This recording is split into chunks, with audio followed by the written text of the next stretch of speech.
नाज़रीन, खैरपुर में मेहरान टीवी तरफा वॉलीबॉल टूर्नामेंट कराया वियो, जंहिंमें मुख़्तलिफ़ टीमुनि हिस्सो वरितो। तफ़सील ॿुधाए रहियो आहे हरीश कुमार।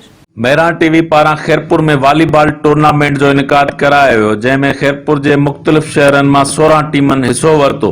सदारती महिमान सचल अंजमन ताजरान जो सरपरस्त आला नज़ीर अहमद फुलपोटरो, महिमान ख़ास SHO C सेक्शन सदा हुसैन लुंड, एडवोकेट गुलाम मुस्तफ़ा बुगटी ऐं ॿिनि शिरकत कई। महिमाननि विनर ऐं रिनर टीमनि जे कप्ताननि में इनाम ऐं ट्रॉफियूं विरहायूं। जंहिं बाद मीडिया सां ॻाल्हाईंदे उन्हनि जो चवणु हुयो त सेहतमंद माशरे जे लाइ मैदाननि जो आबाद हुजणु लाज़मी आहे।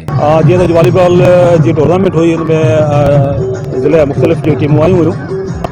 रांदि सां हिकिड़ो जेको बुराइयुनि जो जेको रेशियो आहे उहो घटिजे थो पियो ऐं इंसानु पंहिंजे पाण खे मशगूल रखे थो। रांदि उहा वाहिद शइ आहे जंहिंसां हिकिड़ो टाइम पंहिंजो ॾिए थो पियो हिकिड़ी ऐं उन खां पोइ रांदियुनि जे शोबे जे हवाले सां असांजे सैयद काइम अली शाह जिलानी साहब या अदी नफ़ीसा शाह जिलानी खैरपुर जे हवाले सां इलाही सुठा कम कया आहिनि। जेमखाना थी वियो, उन में छा आहे त हिकिड़ो सिलसिलो माण्हू मसरूफ़ थो रहे पियो ऐं बुराइनि खां माण्हू परे थो रहे पियो। इहो मतिलबु सुठी मतिलबु रांदीगरनि जो सुठे असांजे यादि में थियो। असां इन जे लाइ आयासीं रांदि ॾिसणु ऐं सुठी ॻाल्हि आई आहे, बहितरीनु ॻाल्हि आहे। नौजवाननि खे क़यादत कई करणु खपे, इन जे हिसाब सां इहा हिकिड़ी सुठी ॻाल्हि आहे। करायूं वञनि थियूं ताकी असांजे मुआशरे में जेका सेहतमंद जेके शयूं आहिनि उहे माण्हुनि में उजागर थियनि ऐं उन में बुरायूं क्रिमिनल माइंडेड माण्हू उहे माण्हू ख़तमु थींदा था वञनि। हाणे नौजवान जेके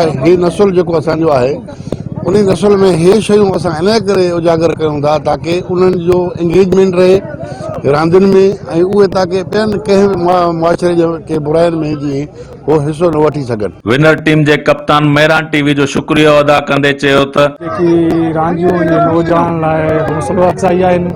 मां इहो चवंदुमि त जिते रांदि न आहे उहो ॻोठ, उहो शहर कंहिं क़ब्रस्तान खां घटि न आहे। रांदि जेके आहिनि सिहत नौजवाननि लाइ सिहत लाइ बहितरी आहे ऐं असां शुक्रगुज़ार आहियूं मेहरान टीवीअ जा ऐं जेकी आयल दोस्त जे असांजी हौसला अफ़ज़ाई कई। कैमरा टीम सां गॾु हरीश कुमार, मेहरान टीवी न्यूज़ खैरपुर।